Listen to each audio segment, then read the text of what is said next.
오늘 우리에게 주신 하나님의 말씀은 창세기 39장 1절에서 10절까지의 말씀입니다. 창세기 39장 1절에서 10절까지의 말씀입니다. 제가 가진 성경으로 구약 60면에 있습니다.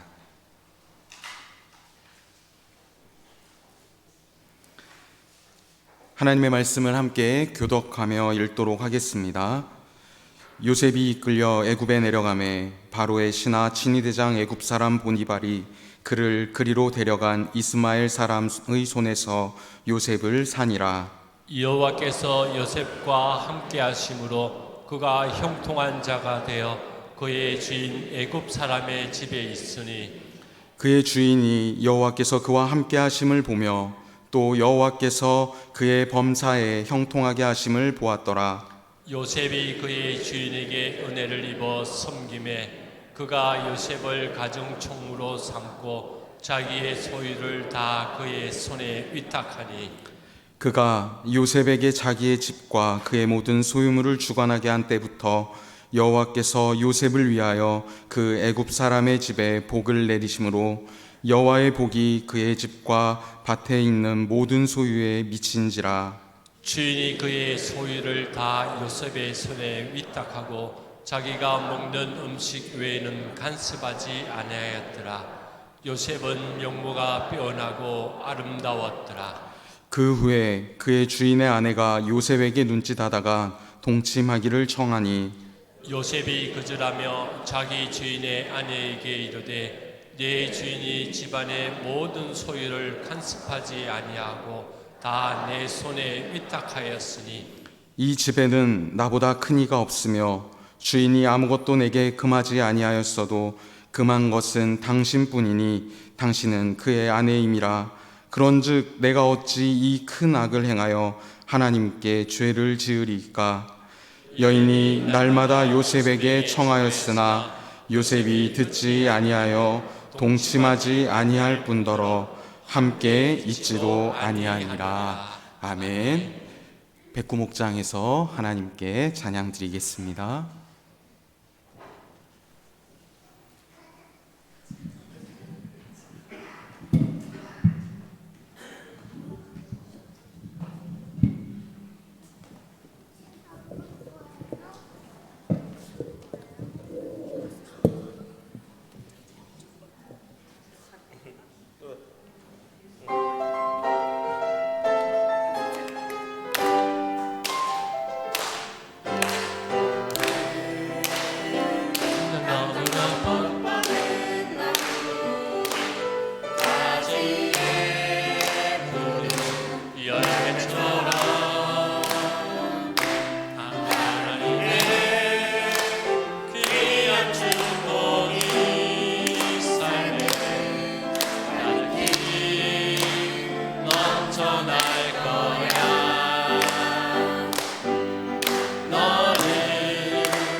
네, 감사합니다. 귀한 찬양으로 섬겨주신 우리 백구 목장 너무 감사합니다.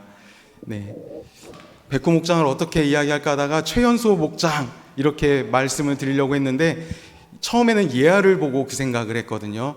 그런데 예아 옆에 노아가 있고요.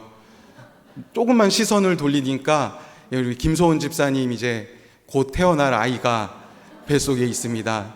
백구 목장을 이길 수 있는 목장 있으십니까? 네, 나중에 혹시 최연소 목장 상 한번 주실 수 있겠습니까? 네, 저희 유치원에서 저희 딸이 유치원에 갔는데요. 이번에 유치원에 다니고 있는데 5월 1일 날 체육대회를 했습니다. 그래서 저도 이제 아빠니까 가서 체육대회에 가서 열심히 참여를 했는데 저희 가족도 특별한 상을 하나 받았습니다. 최연소 상이었거든요. 예, 왜 받을 수 있었을까요? 저희 아내 뱃속에 14주 된 애가 있기 때문에 저희도 최연소 상을 받았습니다. 네, 이렇게 소문 한번 내봅니다. 네. 오늘 많이 오셨더라고요. 네, 지금 그래서 아무튼 또 이렇게 이야기해봤습니다. 우리 백구 목장, 정말 너무 젊은 신혼부부들 목장인데요. 많이 관심 가져주시고 또 사랑해주시고 아껴주시면 감사하겠습니다. 영어 단어 하나를 보여드리면서 오늘 말씀을 시작을 해보려고 합니다. 화면 혹시 가능하실까요? 네, 영어 중에 habit이라는 단어가 있습니다. 이 단어는 버릇, 습관이라는 의미를 가지고 있는 단어인데요. 이 단어가 어떻게 만들어졌을까요? 이 단어가 처음에는 어떤 용도로 쓰였을까요? 이 단어가 처음 쓰였던 용도는 의복, 옷감을 가리키는 말로 이 habit이란 단어가 쓰여졌습니다. 그래서 지금도 영어 표현 중에 특정한 계층 또는 특정한 직업의 옷을 나타내는 단어로 habit이라는 이 단어가 들어가는 경우가 영어에 종종 있습니다. 늘 입는 옷, 다시 말해 바꾸기 쉽지 않은 옷이죠.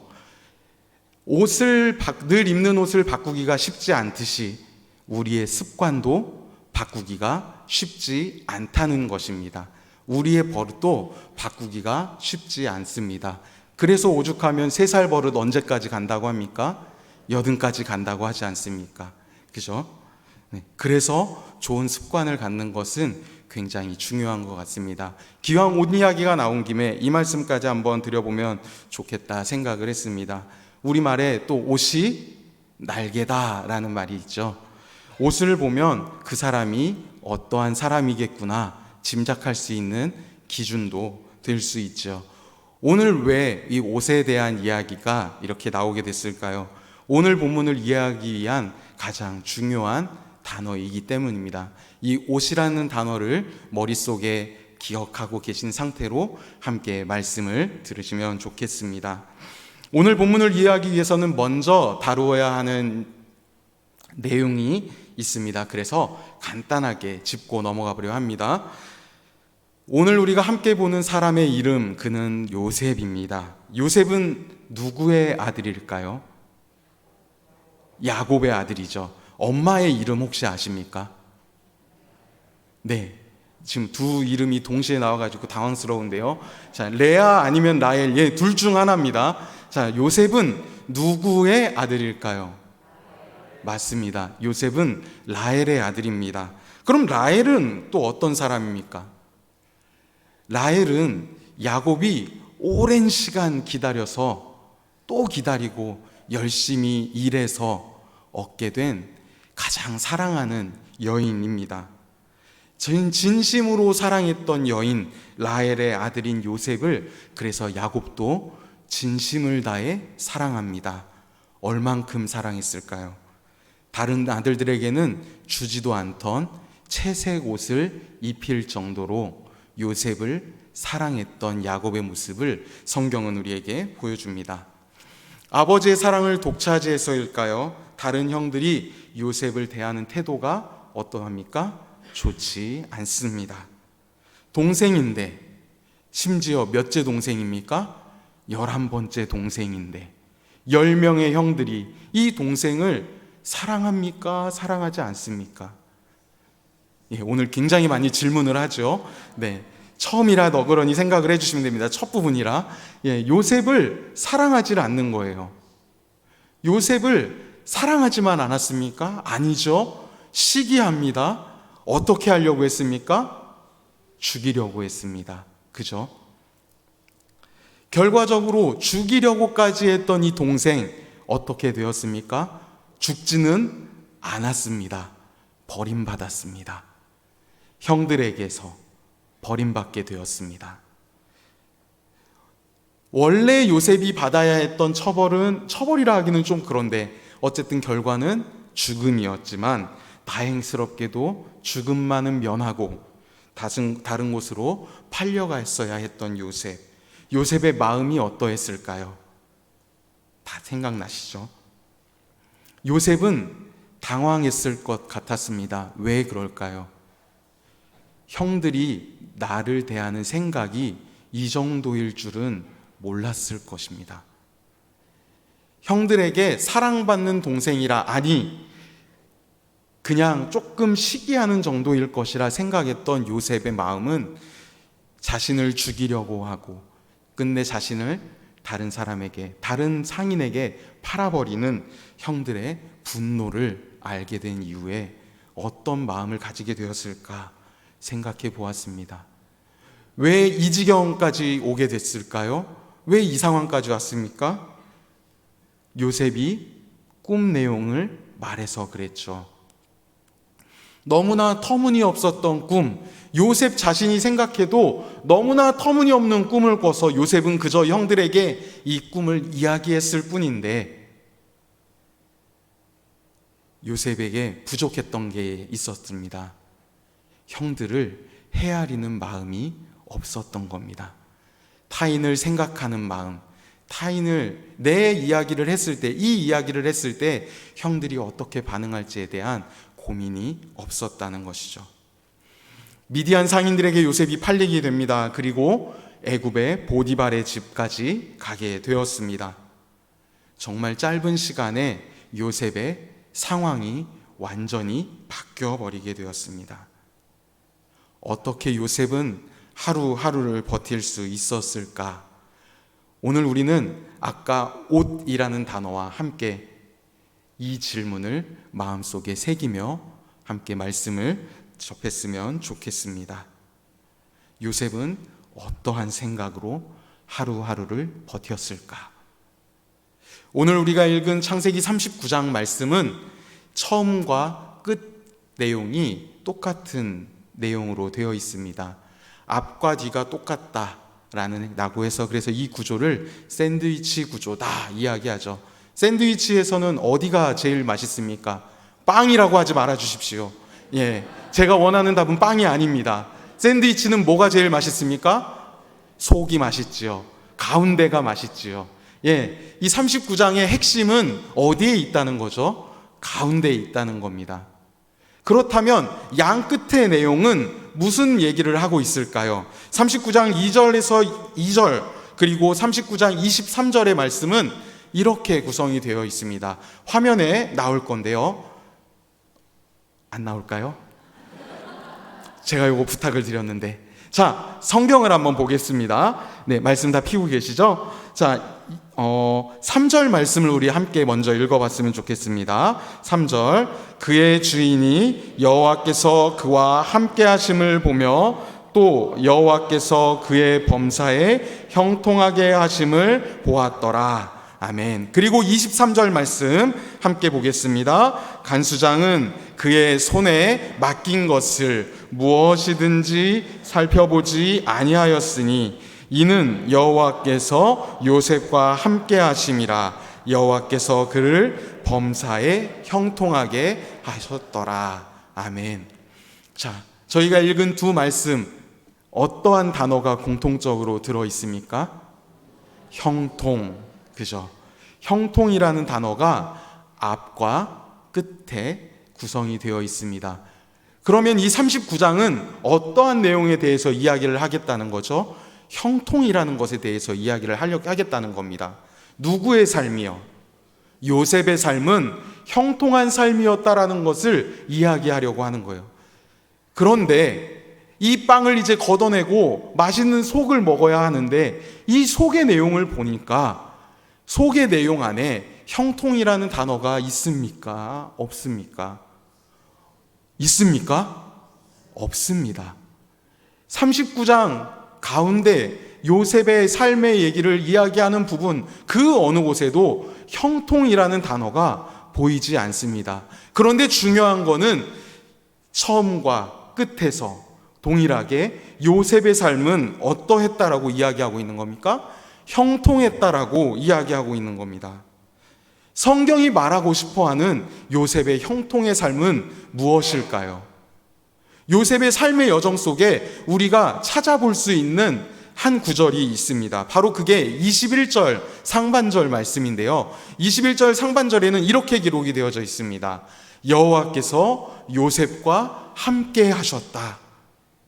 하나님께서 함께 하셨다. 하나님의 뜻대로 바르게 가고 있다.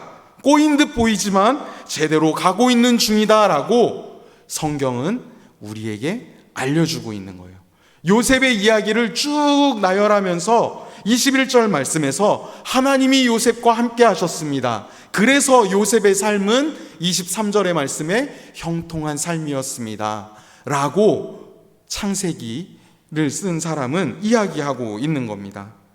요셉의 삶은 어떻게 하나님의 뜻대로 바르게 흘러갔다는 것일까요? 오늘 말씀을 통해서 찾아보려 합니다. 애굽 왕이었던 바로의 친위대장인 보디발은 지금 자신의 집에 있던 한 명의 소년을 눈여겨보고 있습니다. 그 소년의 이름은 요셉입니다. 이때 요셉의 나이 몇 살이었을까요? 17살입니다. 보디발이라고 하는 이 사람, 친위대장이라 말하는 엄청나게 높은 계급을 가지고 있던 이 사람의 집에 노예가 한두 명이었을까요? 일꾼이 한두 명이었을까요? 그런데 보디발의 눈은 누구를 보고 있었습니까? 요셉을 보고 있었습니다. 17살짜리 어린 요셉을 보디발은 지켜보고 있었습니다. 이 집에 처음 갔을 때부터 요셉은 보디발의 눈에 띄었을까요? 생각해 보십시오. 띄었을까요? 안 띄었을 것 같습니다. 그런데 성경은 지금 요셉이 보디발의 눈에 들어왔다.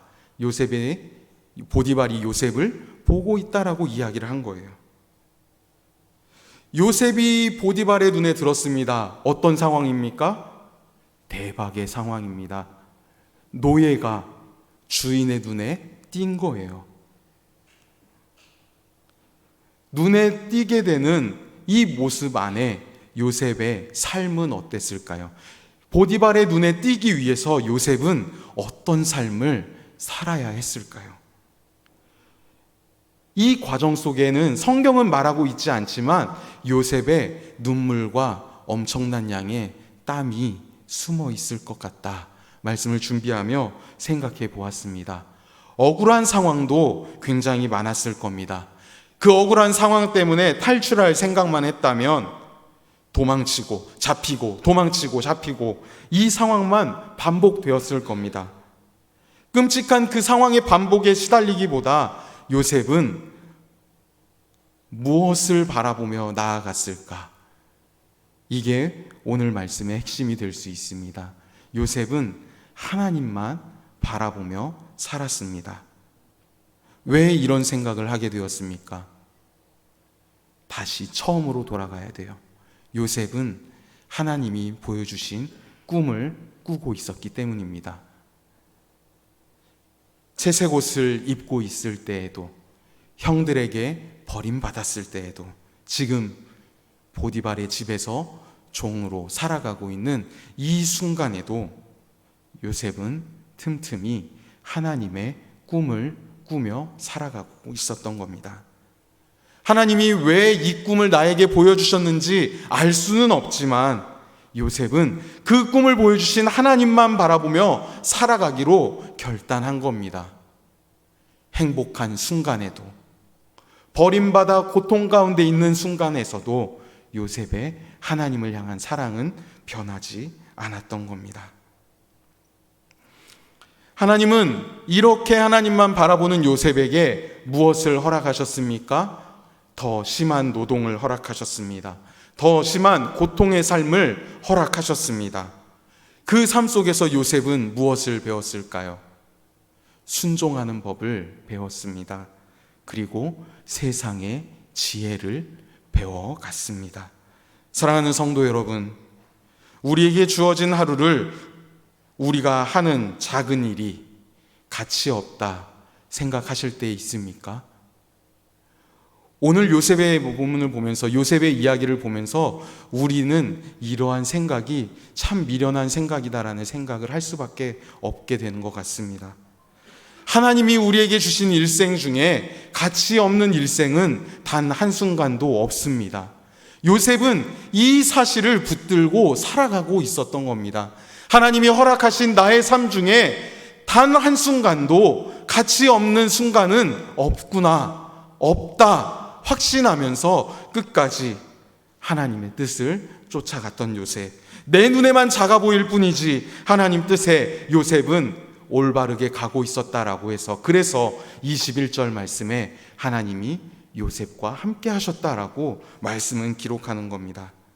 보디발에 들었던 요셉의 역할이 무엇이었죠? 가정 총무의 역할이었습니다. 보디발이 요셉을 어떻게 보았다는 것입니까? 누가 봐도 모든 것을 맡길 만한 성품과 인격을 가진 사람이라 요셉을 판단한 것입니다. 몇 살짜리 요셉을요? 17살짜리 요셉을 그렇게 판단한 겁니다. 요셉은 이제 편안하게 살면 됩니다. 하나님이 정말 요셉의 삶을 형통하게 하시면 됩니다. 그런데 하나님은 어떻게 반응하십니까? 요셉을 더 심한 장소로 이끌어 가십니다. 더 깊은 연단의 자리로 데리고 가십니다. 6절에서 7절 말씀입니다. 우리 말씀을 함께 읽어보겠습니다. 주인이 그의 소유를 다 요셉의 손에 위탁하고 자기가 먹는 음식 외에는 간섭하지 아니하였더라. 요셉은 용모가 빼어나고 아름다웠더라.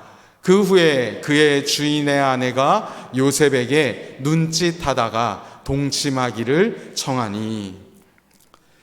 하나님이 요셉을 연단하시기 시작합니다. 더 깊은 곳으로 보내기 시작합니다. 어디에서부터 출발하게 되었습니까? 이 연단이 왜 일어나게 되었습니까? 요셉의 외모 때문이었습니다. 요셉은 용모가 빼어났습니다. 요셉의 외모에서 시작한 이 문제는 보디발의 아내가 12절에서 요셉의 옷을 쥐고 있게 되고 20절에 요셉을 옥에 가두는 일로 진행이 됩니다. 왜 이런 일이 일어나게 되었습니까? 당시 남성들의 의복, 노예의 의복은 어떤 모습의 의복이었을까요? 오늘 우리가 입고 있는 이런 옷처럼 깔끔하고 말끔한 옷이었을까요? 아닙니다. 천 하나 걸치고 있습니다. 천 하나 걸치고 있던 것이 노예의 옷의 전부였습니다. 보디발의 집은 어떤 집이었을까요? 이 당시 이집트 귀족의 집을 보면 2층 집으로 구성이 되어 있다라고 합니다. 그리고 낮에는 뜨거운 태양을 피하기 위해서 창문도 굉장히 작게 최소한의 크기로 만들거나 아니면 아예 창문을 없애버리는 것이 귀족의 집들이었다 합니다. 보디발의 집 역시 이러한 곳이었다는 거죠. 창문마저도 없는 곳이 많은 폐쇄적인 공간. 무슨 일이 일어난지 아무도 알 수 없는 그런 음침한 공간들이 많았던 곳, 이곳에서 사건이 일어나게 되는 겁니다. 이러한 환경 속에서 보디발의 아내가 요셉을 취하고 싶어 합니다. 요셉은 보디발의 아내를 향해 9절에서 10절에 이렇게 이야기합니다. 보디발의 아내를 향해 이야기합니다. 이 집에는 나보다 큰 이가 없으며 주인이 아무것도 내게 금하지 아니하였어도 금한 것은 누구뿐이다? 당신뿐입니다. 당신은 그의 아내입니다. 그렇게 말하면서 요셉은 함께 있지도 않았다라고 말씀을 기록합니다. 보디발의 아내는 요셉을 노골적으로 유혹했습니다. 한 번만 했을까요? 아니요. 한 번 했으면 요셉이 이렇게 반응했을까요? 한 번이 아니었을 겁니다. 볼 때마다 요셉을 유혹했을 겁니다. 아무리 집안 총무인 요셉이라도 신분은 어떤 신분입니까? 노예의 신분이지 않습니까? 반대로 상대는 어떻습니까? 이집트에서 굉장히 높은 계급을 가지고 있던 친위 대장의 부인입니다. 매번 거절하기가 쉽지 않습니다. 도망가기도 쉽지 않습니다. 불편함이 엄청나게 많은 상황입니다. 하지만 말씀은 분명하게 이야기해 줍니다. 무엇이라 이야기합니까? 요셉은 철저하게 거절했다 이야기합니다. 분별해 낸 것입니다. 어떻게 이게 가능했습니까? 하나님 앞에서 요셉은 죄를 지을 수 없다라는 이 믿음이 있었기 때문입니다. 하지만 요셉의 고집보다 더 고집센 사람이 있었습니다. 바로 보디발의 아내였습니다. 엄청난 쇠고집인 것 같습니다. 눈짓으로, 몸짓으로 요셉을 괴롭히다가 이러한 사건이 일어나게 된 것이죠. 큰 집에 보디발의 아내와 요셉만 있습니다. 요셉을 방으로 밀어 넣습니다. 그리고 보디발의 아내는 요셉의 옷을 잡았습니다. 요셉이 어떤 결정을 했죠? 옷을 벗고 도망갔습니다. 아까 말씀드렸죠. 요셉은 그럼 지금 어떤 상태입니까? 노예인 요셉은 옷을 벗고 도망갔습니다. 어떤 상태입니까? 네, 그려지시죠? 그 상태로 그 방을 뛰쳐나갔고요. 복도를 달려나갔고요. 현관문을 향해 갔고 현관문을 열고 뛰쳐나갔습니다. 안 보이는 곳까지 요셉은 계속 달려갔습니다. 보디발의 아내는 나와서 외치고 있습니다. 요셉을 억울한 사람으로 만들고 있습니다.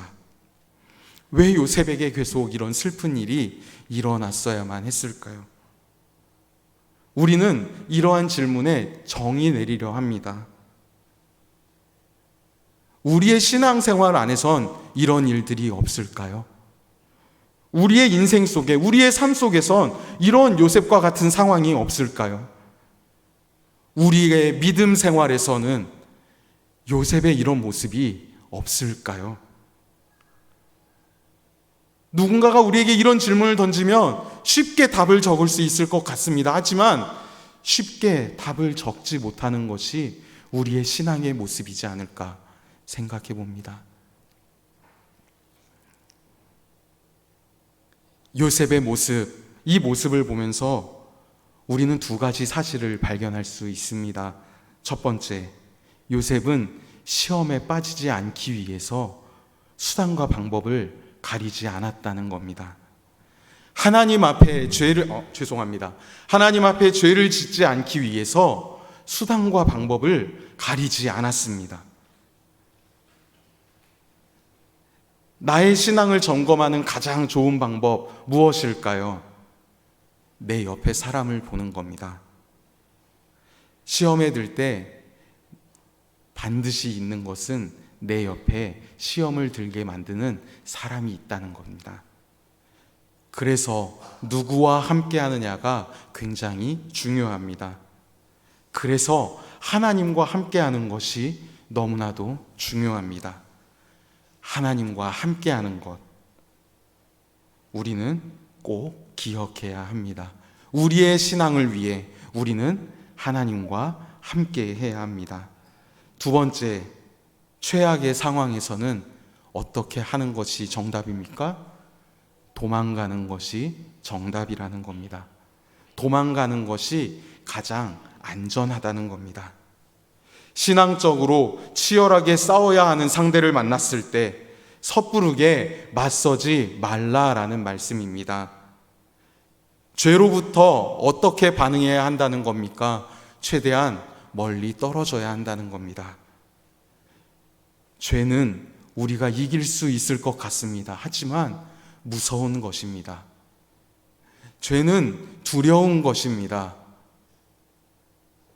나는 아닐 거야 라는 생각 다 드셨죠?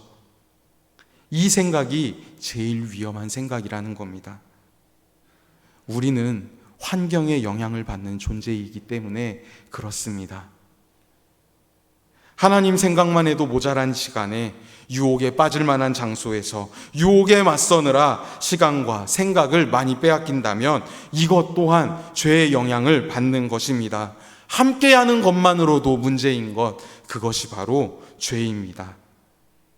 신앙에 어려움이 있을 때 만사 다 제쳐두고 그곳에서 도망쳐서 하나님께로 피하는 것, 우리의 환경으로부터 멀리 떠나 있는 것, 우리의 시간을 하나님께로 돌리는 것, 이것이 우리의 신앙의 삶에 필요하다라는 것입니다.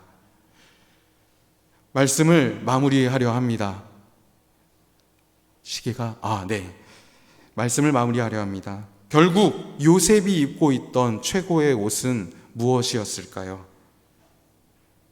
요셉이 입고 있던 최고의 옷은 채색 옷이 아니었습니다. 노비의 옷도 아니었습니다.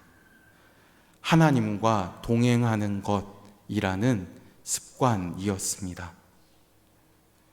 요셉의 이야기를 잘 읽어보시면 옷과 관련된 표현들이 굉장히 많이 등장합니다. 야곱에게 사랑받던 시절의 채색 옷, 하지만 노예로 팔려갈 때 이 옷이 찢겨졌죠. 보디발의 집에서는 가정 총무의 옷, 노예의 옷을 입었습니다. 하지만 보디발의 아내의 유혹 앞에서 이 옷은 벗겨지게 되었습니다. 애굽의 총리가 되었을 때 요셉은 바로를 통해 세마포 옷을 입게 됩니다. 요셉의 옷은 요셉의 삶에서 계속 변화되어져 왔습니다. 하지만 변하지 않은 것 한 가지가 있습니다. 그것은 바로 하나님을 향한 요셉의 믿음입니다.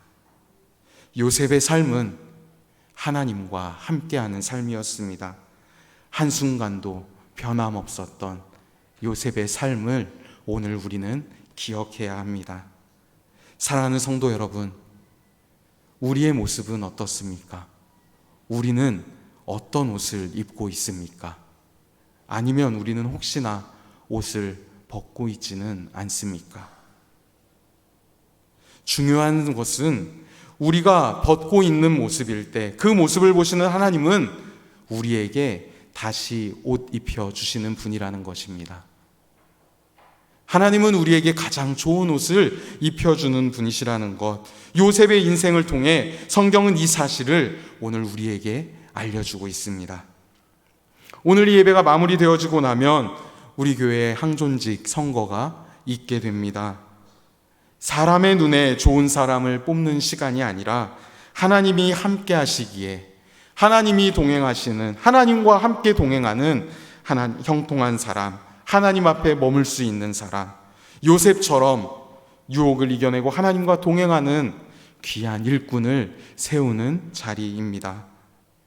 누군가의 외모나 능력보다, 성격보다 더 중요한 것은 지금 누구를 바라보며 나아가고 있는가, 지금 누구와 함께 있는가, 이것이 더 중요하지 않나 생각해 봅니다. 요셉은 사람들의 눈에 외모도 있었지만 요셉의 진짜 빛났던 것은 하나님 앞에서 하나님을 바라보던 요셉의 마음이었음을 기억하십시오. 우리 교회의 앞날을 이끌고 섬길 동역자를 세우는 이 귀한 시간, 정말 하나님의 뜻을 구하며 요셉처럼 하나님과 함께 동행하는 귀한 분이 세워질 수 있기를 소망하는 마음으로, 기대하는 마음으로 함께 선거의 자리에 나아갈 수 있는 저와 우리 성도 여러분 되실 수 있기를 간절히 소망합니다. 우리의 집, 우리의 주머니 속에 적혀져 있는 종이 있으시죠?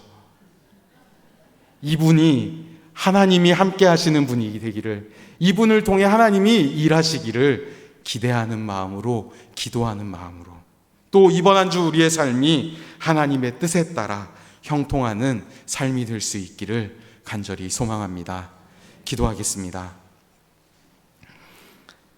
하나님, 요셉의 삶을 따라가며 보이는 형통이 아니라 하나님의 뜻 가운데 걷는 참된 형통이 무엇인지 알게 하심에 감사드립니다.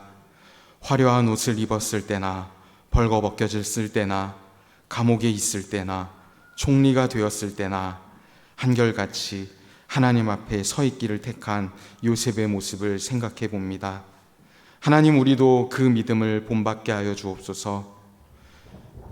바뀌어지는 환경 속에서도 낙심치 않게 하시고, 억울함 속에서도 하나님 더 의지하게 하시고, 유혹 앞에서도 하나님 더 붙들며 나아가는 우리의 삶의 자리가 되게 하여 주옵소서.